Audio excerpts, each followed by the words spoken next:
The money comes from the party. I had one more question or comment kind of related. I know that you've been out in the city a lot, and part of the whole C4L thrust is to educate people.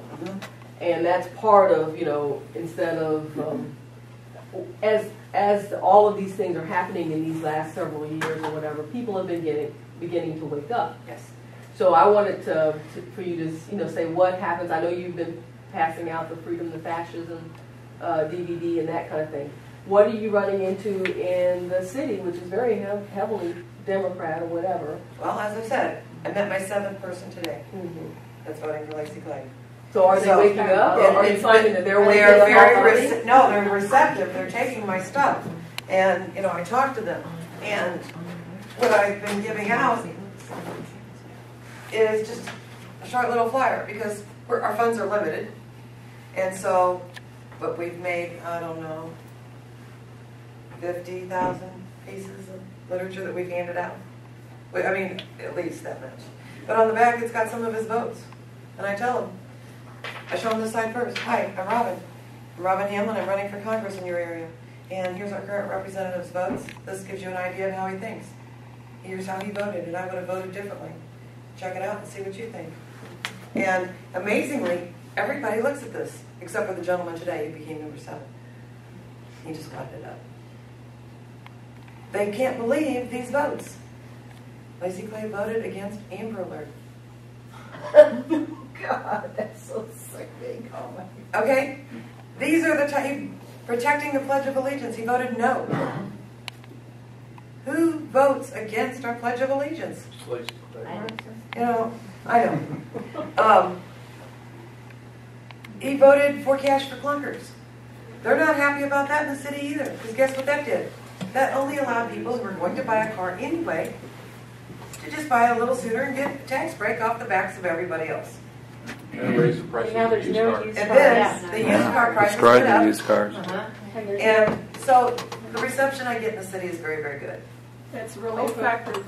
When we handed those out last Sunday in Corset, they really got people's attention. Yeah, it's a good little thing, and it's common sense things.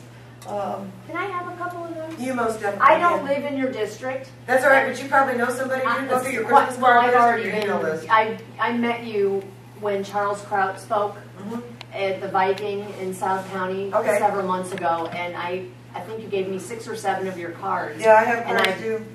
Gave them out, but I would like to have that, and I would like one of your signs because I work at 70 in Salisbury, and I'll put it up on our warehouse that faces Highway 70. Oh, I'll talk to you afterwards. But Nick is my... That's fine. Is anyone here in the South area in Congressional District 3? Yeah, we got a lot of people. Okay, cool. So here's your man. Anyway, all right. But I'll talk to you. Yeah, because I'm in the 1st district. So I actually have a little bit of a follow-on, and that's excellent, but when you talk to him about the Constitution, because one of the things that I've noticed is it seems to be a push, and we're in University City, and our neighbors who are mostly Democrat are, you know, spouting that same thing about the Constitution is a, you know, racist document. What I tell people when they talk and agrarian. First off, I ask them if they read the Bible, and if they say yeah, I say, so is that a living, breathing thing? And it's all within the Constitution. You know, this is the rule book of our representatives, of our government. It is supposed to be, and it is very important. We are supposed to be a nation of laws and rules.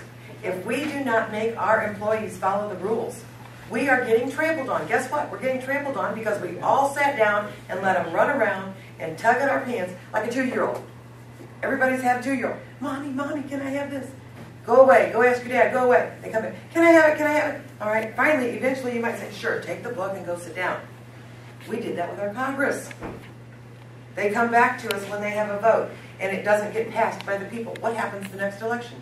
It's on your ballot again. It's that 2-year-old. Come on, Mommy, Mommy, Daddy, Daddy. And we say, eventually, they get it passed. Guest workers. We've got to stop letting that happen. We cannot allow it. We are their employers. We have got to start acting like it, and we've got to fire them. We've got to fire them locally, we've got to fire them state-wise and nationally. If they don't follow the rules, You fire them. You fire employees who come in and don't do their work. If they come into work and they just take money out the door. What do you do with them? You fire them. Fire the bad employees. How many employees get to vote themselves a pay raise? Only a few. One business Very, very few. business. So, all right. Yes, ma'am. I just want to throw something in here. And I appreciate what you're doing, Robyn, and I appreciate what he's doing. Yes. And I ran in 2008 for the seat that Nick is, and now I spend my time trying to educate people by teaching classes. We have to keep running people in these Oh, I know. places. There's no doubt Yeah, I about know that. you do. We don't give up on the federal. But let me tell you, the most powerful tool that we have in our hands right now in this, the people, is nullification. We must get people elected in our state houses that have enough courage to stand up to the federal government and say, this is an unconstitutional law which makes it null and void. We will not obey this law. And we that can is why we've got to do health this. care right now by using nullification. And so it's a matter of spending a lot of time in Jeff City with your representatives, whoever they may end up Most people to don't be. know who their representatives are in Jeff City. No, That's a shame. They don't. I mean, I've spent That's a lot of time another in Jeff area City. where we have got to put constitutionally sound people in office in the state houses. Yeah, we've got to and get in people. local government. And we need to go there. Yeah. Yes, it's important that we elect people and we watch them. And I tell people all the time, it doesn't matter what your interest is. There's a government agency that we're paying. If you like parks, if you like policemen, if you like firemen, you know, if you like, oh gosh, there's, what do we got, 280 commissions in the state of Missouri? And nobody's on these commissions. We've got empty boards.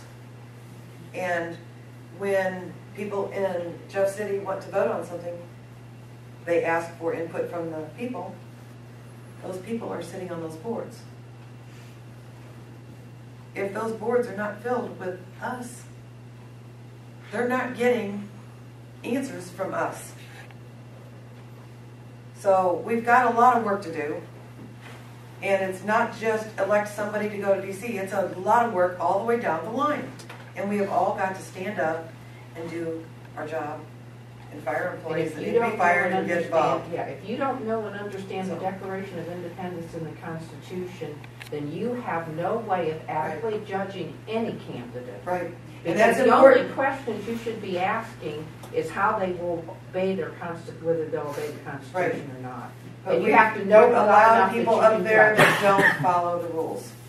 So we've got to have people who follow the rules.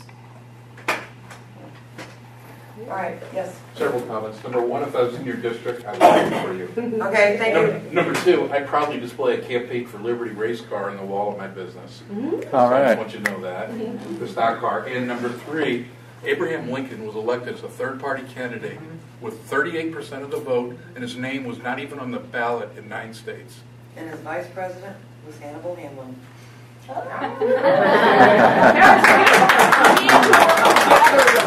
We need to work together. This isn't a contest. We have to be working